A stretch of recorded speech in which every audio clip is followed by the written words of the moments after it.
Do you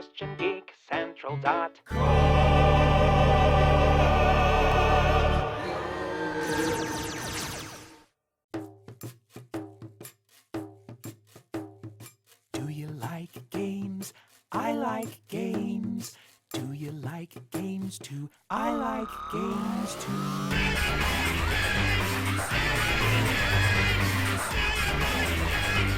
I like games too. Hey, I'm Peter Franson from ChristianGeekCentral.com and Spirit Blade Productions, and we are still in the middle of E3 here and having a very video game-centric week here in my house. And so while my younger son plays Super Mario World in the background, I'm going to share my thoughts on the Sony and Nintendo press conferences, or media briefings as they're called these days. Starting with Sony. Oh, Sony. You let me down, Sony. Microsoft just had a strong, I would almost use the word rockin' press conference, especially with their announcement of backwards compatibility for 360 games. And I had hopes. I had hopes for lots of things. I wanted to see Vita games playable through my PS4, just as PS4 games are playable through my Vita. That seems like, kind of something they could do, but I think they're kind of giving up on the Vita. And, I would love to have seen that backwards compatibility they were working on a year and a half ago come to fruition, especially with the announcement that Microsoft made. But anyway, instead, the highlights for me were we had the No Man's Sky live demo, and if I remember correctly, the guy that's working that's the head of that game said at one point, and I could be wrong, that I'm not going to get on stage and talk about this game again until it's ready for release, until it's done. And so when he came on, I was like, oh my gosh, this could be it. He's going to say after this demo, by the way, available now. And that would have been a huge showstopper. But it wasn't. And he kind of sheepishly said, I'm going to give you guys a release date soon, I promise. I was just like, man, it's not that I want to rush them, because I want this game to be great. I want it to be as good as it can possibly be. But I guess I would criticize Sony for just bringing it to our attention too early. I'm not interested in hearing about games, really until they're, at least a year or less away from being released. It really bothers me when we see the same game at E3 more than 2 times in a row, and I don't even like to see the same game at E3 2 times, just once, and then release it, baby, before the next E3. Otherwise, what are you doing, Anyway, that was lame. The other thing that potentially, I guess, could appeal to me as a pretty RPG-centric gamer was the announcement of the Final Fantasy VII Remake. And all we got was a CG trailer and virtually no details. All they were telling us basically is, your wish is finally coming true. I mean, the wording of the trailer was kind of, at last the promise has been made, and that's a little bit, of meta commentary there. It was supposed to be relating to the Final Fantasy VII plot, but I think it was really about fans wanting Square Enix to commit to doing a remake of Final Fantasy VII.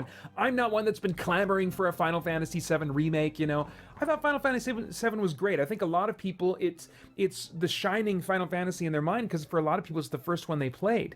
But there were at least 2 more really great Final Fantasies before that one, Final Fantasy IV and Final Fantasy VI, which both released on the Super Nintendo.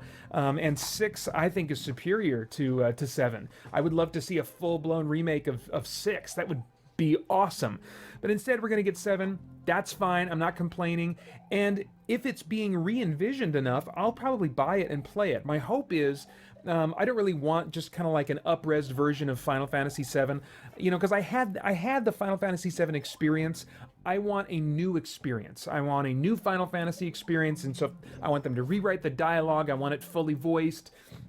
I want, obviously it's going to have all 3D environments, I would imagine, I can't imagine they would just be using the same backgrounds. I mean, they're releasing it on the PC version on PS4 coming soon. I can't remember what the date is. What? I can't beat that castle. Oh, okay. Well, go try a different level, and then maybe when I'm done recording I can help you.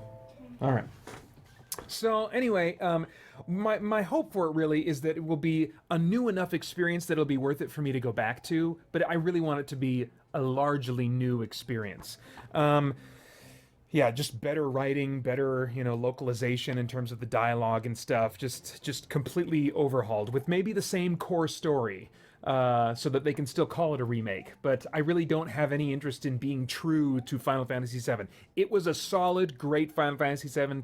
Final Fantasy game. I have fond memories of it, but I've not been pining for this. So just give me a good Final Fantasy VII. My greatest hope for it is that people will buy it. It'll be hugely popular, and it'll be turn-based, and then maybe Square Enix will see that, oh, people are still hungry and wanting a turn-based experience, and maybe the next Final Fantasy number 16 will come back to more of a turn-based type flavor instead of this full-on action RPG that they've been getting into more and more as they've been westernizing all of their games.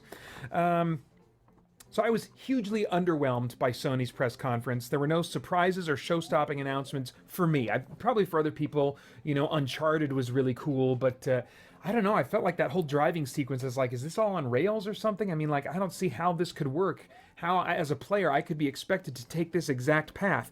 That, or maybe you could take any number of paths and you would still have all these interesting bits of dialogue that the two characters in the car would have together. I really don't know what I was looking at and how it, how the final play experience of that part of the game, will match that. It's just, I don't know. It didn't tell me much about the game.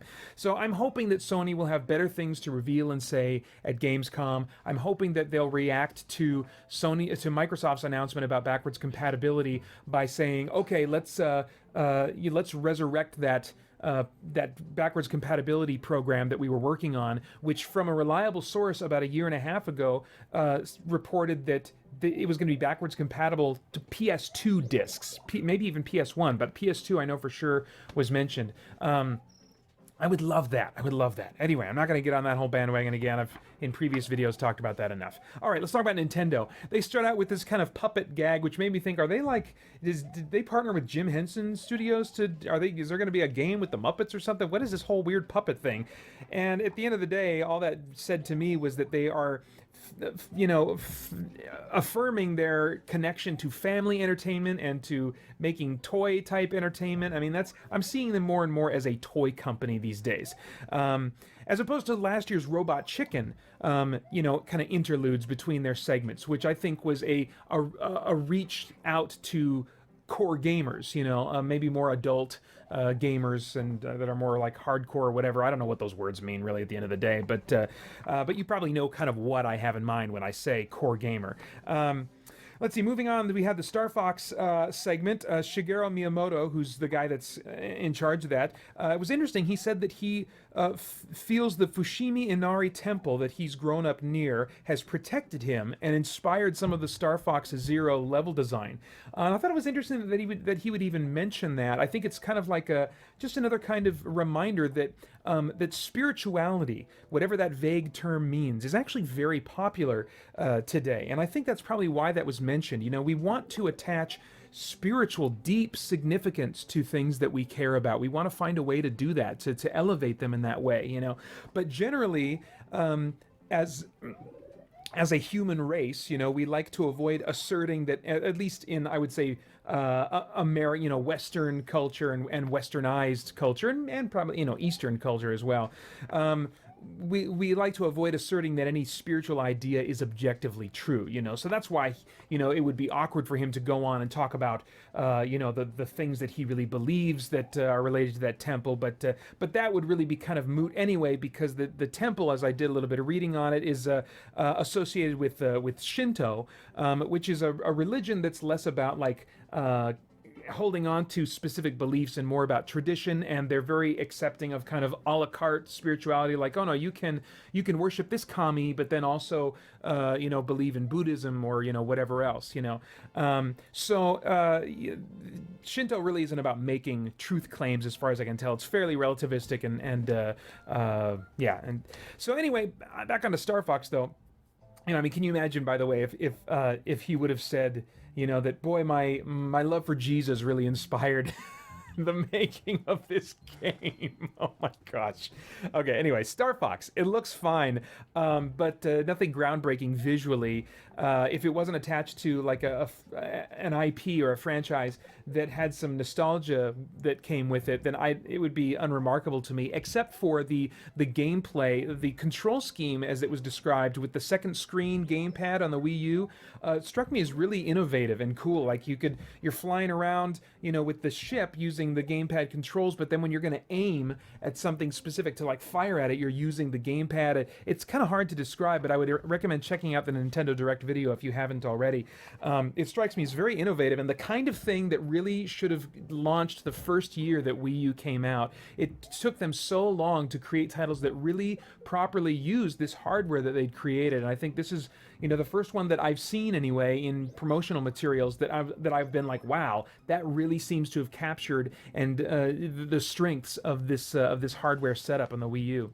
Reggie Fils-Aimé, the American head honcho of Nintendo, described Nintendo as transforming and needing to constantly transform, and I agree. I hope that's what they're doing. I think that's what they need to do. But then he went on to describe how they are transforming. They're expanding to theme parks and mobile devices. And I'm like, okay. And he did mention briefly they're developing the new console codenamed NX. No info about that, though. He said more info coming in 2016. So I think they're transforming, but for my taste, they're transforming in all the wrong ways. Reggie, in a segment later, was talking to the developer of Skylanders and how they're partnering, with them on the Skylanders games for the Wii U. And he asked this guy in this totally scripted, canned interview what it was like working with Nintendo, which is so protective of their IPs. And I'm like, what do you think he's going to say? He's going to say exactly the lines that you wrote for him, or at the very least the outline, probably not scripted literally. But, what do you think he's going to say? So, of course, he said it was great and that Nintendo gave them so much more freedom than they, could have imagined asking for, and I'm like, okay. Trying to repair a little bit of damage there because Nintendo is notoriously difficult to work with over the course of their different consoles. It's just third parties have a hard time working with them. Going back to the original NES when Nintendo, had very strict regulations about what kinds of games were going to be allowed to be on their console, So anyway. I'm like, okay, trying to repair some of that damage. Maybe I don't know what motivated that, but I'm like, okay, great, Nintendo. Next stop is your YouTube policies, okay? So you can get those changed. Anyway, they announced 2 new Zelda games. They're both for the 3DS. There's a co-op Zelda game, and there's a port of one that came out for the Wii U, but it's not a true... Neither one is like a true blue Zelda game. They seem like placeholders and some things to appease the fans until a proper Zelda game comes out. And then they got a Metroid Prime co-op for 3DS. I think that's probably in response to the fans who've been like, where's a new Metroid game, But is this the game that Metroid fans want, or do they want something that's closer to like a true blue, old-school, side-scrolling Metroid?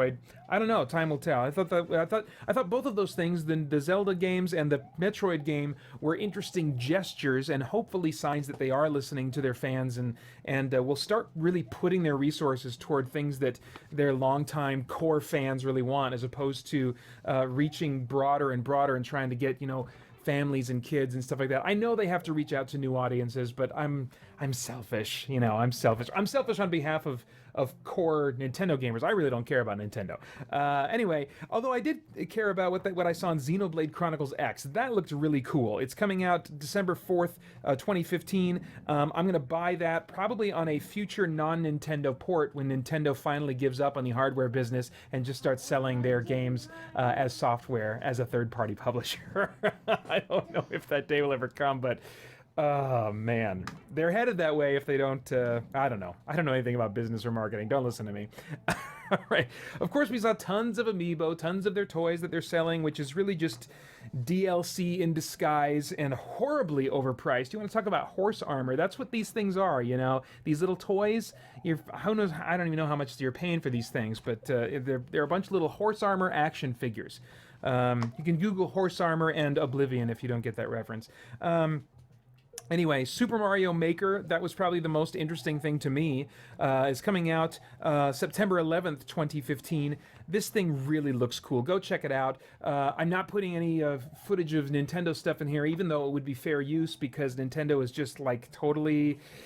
their YouTube policies are pretty, intense, intense, and they can flag you even when you're totally within your rights, and it's just not worth the battle for me to try and put Nintendo footage in this video, so I'm sorry about that. But go, if you're interested, check out Super Mario Maker, or just let them kick themselves in the teeth, and don't. But anyway, you've got like little clouds that you can, you know, that you would see in the Mario games floating across the top. Well, you can take these very common items and use them in very unconventional ways, like Mario floating on top of a cloud through a level, and you can control as a player where the cloud goes. You can put Goombas in the water, you know, I mean, there's so many crazy level designs that could potentially be invented here, and you can use the graphics from the original Super Mario or the graphics from Super Mario 3 or these kind of like up-resed, you know, I want to say like new Super Mario Brothers Wii type graphics. I mean, it really looks like there's just a ton of potential there. I think this could be a big big seller for them.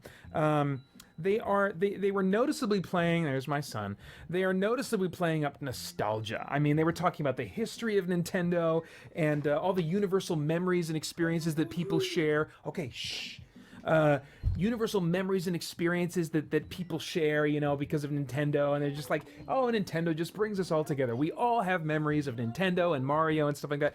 And granted, they are celebrating the Mario's 30th anniversary right now, but still, it just seems like, man, it seems to me like they recognize that nostalgia is kind of like the thing that has hooks in people the most, maybe the only significant thing that has hooks in a lot of consumers as far as Nintendo goes. So, but I think it's kind of sad if that's the case, that they are having to like play up the nostalgia and appeal to people's nostalgia so much, when instead I would rather they really create game experiences that gamers like myself would really like to see, and to put the resources behind them to get them out much more frequently if they're going to keep having problems getting third parties to publish games on their consoles.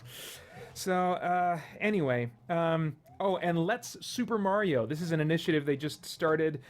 Share your own Super Mario video. Let'sSuperMario.com is open now, where you can share your own Super Mario video. They had like a montage toward the end of people like singing the Mario theme and playing it on different instruments and doing all their different versions of Super Mario themes, and they spliced it all together to be one continuous kind of like representation of the theme. And so they're just like, okay, now it's your turn. Make your own Super Mario video, but publish it at Let'sSuperMario.com, because if you put it on YouTube, we're gonna crack down on your butt. So, good luck, Nintendo. Good luck. All right, that's it for me. Stay tuned. I'm gonna have another video soon on the software publishers, so Square Enix, EA, and Ubisoft. My comments on that are coming soon. In the meantime, I hope you go and visit ChristianGeekCentral.com and join us there as we continue to geek out and seek the truth. ChristianGeekCentral.com